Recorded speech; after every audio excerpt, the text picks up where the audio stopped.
It's arguably the biggest tech showdown for the last 25 years, Mac versus Windows.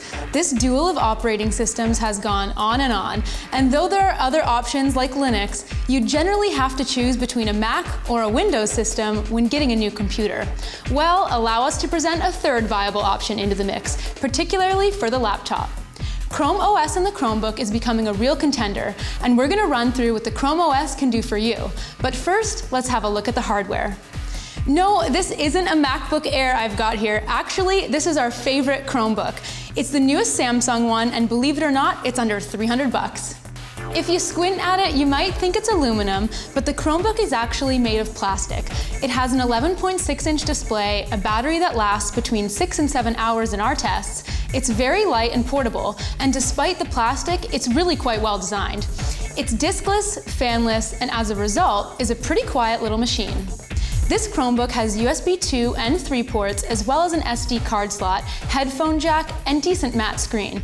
Now, most of the ports are on the back, so you'll have to reach around to plug in your USB stuff. I'd have preferred side access purely for the convenience of it. Before we get into the Chrome OS, I'll warn you that if you want to edit any video, do any Photoshop work, or compose music on your laptop, you should just stop right now and go back to choosing between a Mac or a Windows system, okay? Okay, let's continue on then.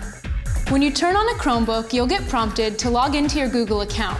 From there, you're greeted with a wallpaper and a mini dock in the bottom left corner with a few Google apps like Gmail, Drive, and of course, the Chrome browser.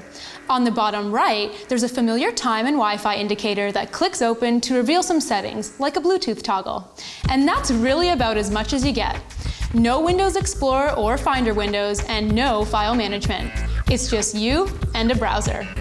Some of you might be asking, why would I want a laptop that's just a browser? And I really do get that point of view, but let's think about it for a sec.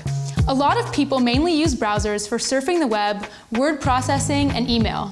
With Chrome, Gmail, and Google Docs, you have a lot of that solved for the most part. And in the Chrome App Store, you can get a lot of apps to enhance your experience. For instance, you can get apps to block ads or install an RSS reader. As a result, the OS is barely an OS as you know it. It's just a platform designed to run the browser. It's almost an anti-operating system, as the whole thing is set up to enable the Chrome browser. As you can imagine though, there are clear cons to Chrome OS. You can work offline, but it's really geared for an always-on situation. We strongly advise you think through your use case before buying into Chrome OS, and do check out how much you use anything else on your system. Doing things like Photoshop work, using iTunes, or even Microsoft Office is definitely out of the picture. But for the price point of a Chromebook, you're not going to get something that will likely be your one and only main computer. Chromebooks are ideal for, say, a writer who just wants to focus on writing text on the go, or someone who just needs a machine to browse the web, check Gmail, and type the odd reply on a portable device. If you keep the price point in mind, it's easy to forgive that the page rendering isn't quite as fast as a $1,000 machine. It's not slow either, and it sure doesn't have the problems a lot of netbooks did. I think there's a lot of room on the market for Chromebooks. This is ideal for casual users, and it's a great travel machine. It's got a lot of character, and you don't have to baby it. It's not exactly like you're losing a ton of money if you spill coffee on this thing. This is the perfect tool for those who don't feel like a tablet is right for them, and a laptop might be just a bit too much. Try one of these out, and if you're a Chrome fan, I think you'll agree.